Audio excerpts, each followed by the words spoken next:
bavandimwe, uyu munsi ni mahire kuba dutangiza umwaka w'uburezi ku munsi wa Bikira Mariya umwamikazi wa Rozari, kuko Bikira Mariya uwareze umwana w'Imana Yezu Kristu ni umurezi w'icyitegererezo n'umuvugizi w'abarezi. Umwana kuva asamwe akenera kurerwa, ni ukuvuga kwita ku buzima bwe ubw'umubiri kugira ngo akure mu gihagararo kandi agire n'imbaraga. Kurerwa ku mutima kugira ngo abe umuntu ubana neza n'abandi, ukorana neza n'abandi, ukunda kandi ukunzwe, no mu bwenge kugira ngo amenye ubwenge mu byo akora, mu byo avuga, mu kunganira abandi muri serivisi zinyuranye za sosiyete. Mu nda ya nyina umwana ataravuka uburezi buratangira. Ntabwo ari ugutegereza ko avuka cyangwa se ajya mu ishuri. Ikintu cya mbere kigize uburezi ni urukundo, gukunda umwana no kumwakirana urukundo. Kuva agisamwa, umwana niyo akiri mu nda arabyumva ko akunzwe, nawe agakunda umubyeyi we ndetse n'abavandimwe n'abo mu rugo, akabakunda, na gahunda zo mu rugo arazikurikira. Iyo ubungubu ubumenyi bwa siyansi butwereka ko kurera umwana bigomba guhera mu nda, ko akurikira n'ibiba mu rugo n'ibimukikije. No mu ivanjiri turabibona. Yohani Batista igihe Bikira Mariya agiye gusura Elizabeti wari utwite Yohani Batista, kandi na Bikira Mariya yari atwite Yezu. Yohani Batista mu byishimo byo mu rugo kwakira Yezu uzanye na Bikira Mariya, na Yohani Batista ntabwo yasigaye inyuma. Igihe umubyeyi we yavuzaga impundu, yumvise n'umwana yisimbiza mu nda, bitugaragariza ko wa mwana niyo ataravuka, gahunda, ibyishimo, ubwo ndetse n'ububabare nawe arabyumva bimugeraho. Iyo mu rugo bishimye n'umwana mu nda arishima. Iyo babuze amahoro, hari amakimbirane, intonganya n'umwuka mubi, ihohotera, n'umwana mu nda bimugiraho ingaruka, biramukomeretsa. Umwana rero noneho iyo avutse akomeza kurerwa babungabunga ubuzima bwe ngo akure ku mubiri, agire imbaraga n'amaboko, akure mu urukundo bamugaragariza, nawe akamenya gukunda abandi. Bimurera ku mutima, birera umutima. Ururimi bamwigisha n'ibindi by'ubuzima, kugenda, kuvugana n'abandi, gusangira, gukora, ibi byose bimuha ubumenyi bwa ngombwa mu buzima. Birera umwana mu buzima, mu bumenyi. Uburere rero butangwa n'ababyeyi mu rugo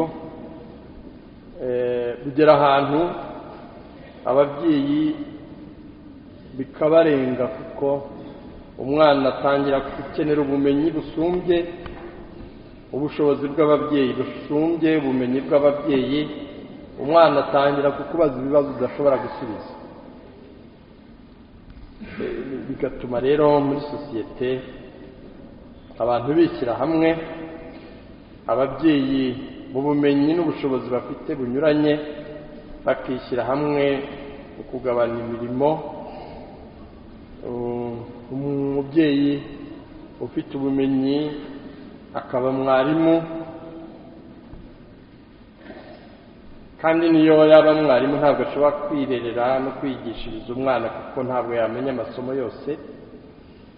Ariko rero niho ababyeyi bashyira abana babo mu maboko y'abarezi, nk'uko n'indi mirimo inyuranye muganga bamuha abana barwaye ngo bavure, umuhinzi ahinga kugira ngo abahahire, uwiyeguriye Imana n'umupadiri, umukateshiste bamuha abana ngo abafashe mu bumenyi bwa roho, mu masakaramentu no mu gutunganira Imana, abacuruzi n'abandi, kugira ngo rero bana impano bifitemo n'umugambi Imana ibafitiye bazashobore kuwusohoza. Bakenera ubu bumenyi butangwa mu ishuri, bababyeyi baba bahagarariye abandi babyeyi bakuzuzanya n'abandi babyeyi baba bari mu zindi za serivisi nazo zikenewe z'ubuzima. Uburezi rero butegura umwana ejo kugira ngo azavemo umuntu w'ingirakamaro muri sosiyete no mu mateka. Isomo rya mbere twumvise mu gitabo cy'ubuhanga agira ati, ubuhanga bwigaragariza ababukunda babushaka, n'ababushakashaka barabubona. Kubukunda, kugira inyota y'ubumenyi, bisaba rero ko umuntu ahagurukira kubukunda no kubushakashaka.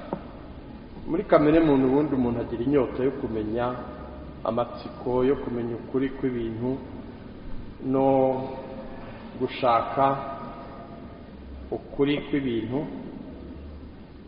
ari byo kwiga, inyota yo kwiga. Ati rero uzindutse abugana ntananirwa, kandi uwushyizeho umwete abusanga bwicaye imbere y'umuryango. Buraharanirwa, bisaba gukora, kwemera kuvunika no kwigomwa ibindi kugira ngo wige, kwigoma igihe cyo gukina no kwishimisha, ndetse ku babyeyi kwigomwa n'umutungo kugira ngo umwana yige neza. Muri iki gihe usanga bibabaje ibona abantu bashaka kubona diplome batize, badashaka kwigora no kuvunika. N'iyo wayibona nta gaciro bifite kuko aba idahura n'ubushobozi ufite n'ubumenyi ufite. Bisaba rero gukora, kwemera kuvunika no kwigomwa. Umugisha wera ku giti cy'umuruho. Ntabwo ushobora kubyuka ngo ujye mu kibuga ube umukinnyi w'umupira utsinde ibitego. Bigusaba kuba waragiye witoza, waremeye kubira icyuya no kuvunika. No kwiga ntabwo ubyuka ngo wuzuze amanota ubone diplome. Ati bisaba gukurikiza amategeko. Ibi ni ukuvuga disipurine, imyitwarire, kubaha abarezi, kubaha amategeko y'ishuri yarengera uburezi, kugira ngo ushobore kwiga no kugera ku ntego y'ubutumwa ufite mu ishuri. Iyi nyota y'ubuhanga, kubuharanira, umwete, disipurine, bigeza ku bwami. Ubuhanga butuma umuntu ashobora kwitwara neza mu buzima, akigirira akamaro, akagirira n'abandi akamaro, akayobora abantu n'ibintu mu nzira iboneye. Ubundi Imana yaremeye umuntu kuba umutware w'ibiremwa byose, ariko birababaza iyo umuntu ageraho akaba ibintu ari byo bimuyobora, akaba umucakara w'ibintu aho kuba ari we ubiyobora, akaba umucakara w'ibintu. icyo gihe ata agaciro.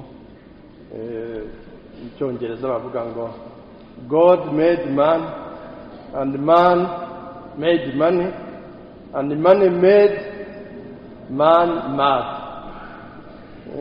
God made man, man made money and money made man mad. Imana yaremye umuntu arema amafaranga agira umuntu umusazi. Nuko agera ahantu ashyira imbere ibintu akibagirwa Imana. Ubwo rero akaba atakiri mu murongo w'ubumenyi, akaba atakigira ubwenge bukwiye umuntu, ahubwo asigaye ayoborwa n'ibintu ayataye umurongo. Ariko ubuhanga,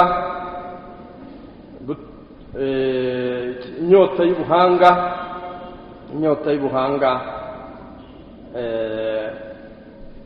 n'ubuhanga bugeza umuntu ku bwami, kuba umutware w'ibintu akaba ari we ubigenga atari byo bimugenga. Babyeyi barezi, kurera ni ukurerera Imana, kuko abana n'ab'Imana mbere na mbere. Umwana kumubonamo umwana w'Imana no kumva ko urerera Imana,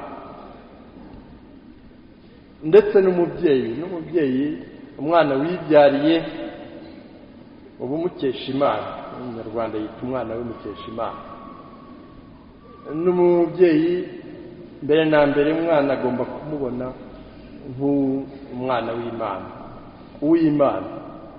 w'Imana, akamenya ko arerera Imana, ko umwana afite agaciro gakomeye imbere y'Imana, ko afite abamarayika barinzi bamurinda, afite uburinzi.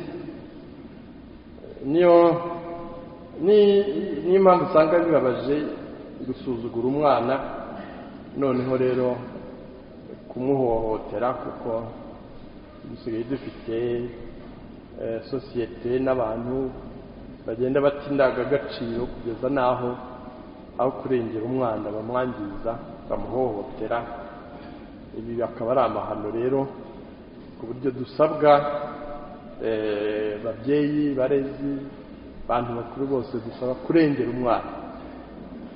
umwana. Yezu mu Ivanjiri nibyo atubwira ati, nimureke abana bansange. Mu burezi tugomba kuyobora abana ku Mana. Mureke abana bansange, mwibabuza kunyegera, kuko ingoma y'ijuru ari y'abameze nkabo. Nuko abana bakirana urukundo, abaha umugisha. Umwana n'umutware, ni umutoni w'Imana. Kurera rero mbere na mbere ni ugukunda abana, kubifuriza icyiza, kubashakira icyiza, kubitangira no kubagirira akamaro. Ikindi kandi ni abatoni b'Imana, natwe bakatwigisha gutunganira Imana, uburyo bwo gutunganira Imana, nk'uko Yezu abivuga ati, ingoma y'ijuru ni y'abameze nkabo. Baduha urugero rwo kugira umutima muziranenge nk'umwana. Umwana ntagira urwango, ni igisekeramwanzi. Natwe Yezu adusaba guharanira kugera kuri uwo mutima, utsinda urwango, utagira inabi, utabike kibi, umutima wizera abandi, wakira bose, wicisha bugufi. Ku buryo rero ntabwo tubigisha gusa, nabo baratwigisha, kandi abana n'abarimu beza. Niyo mpamvu nyir'ubutungane Papa mu mirongo y'uburezi yaduhaye, arimo gutega abana amatwi,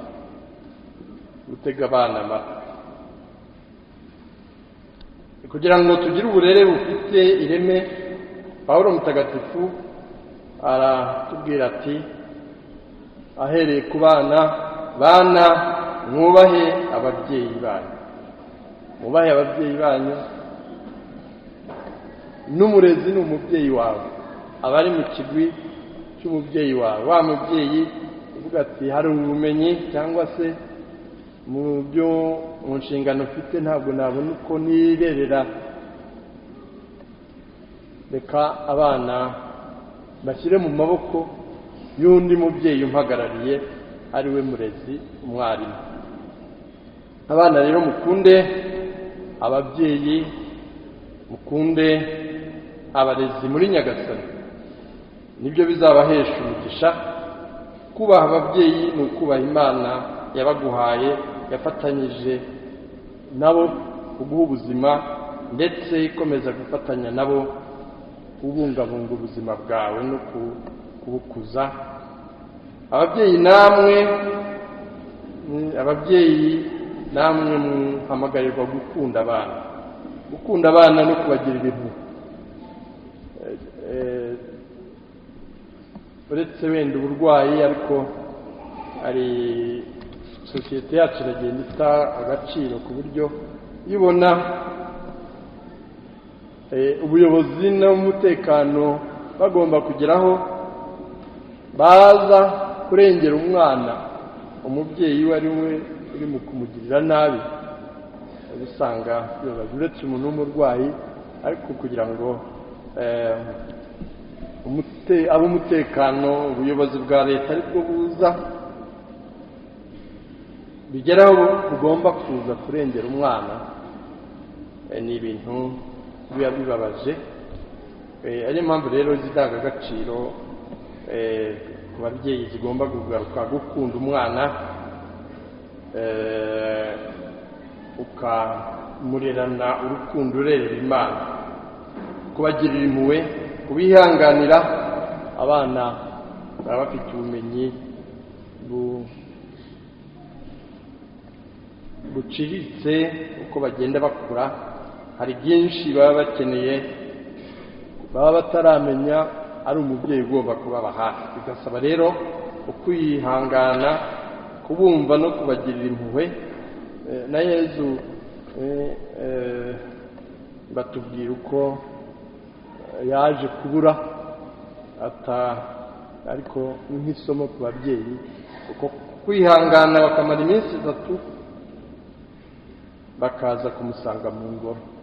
Uko kwihanganira umwana natwe bitugarura ku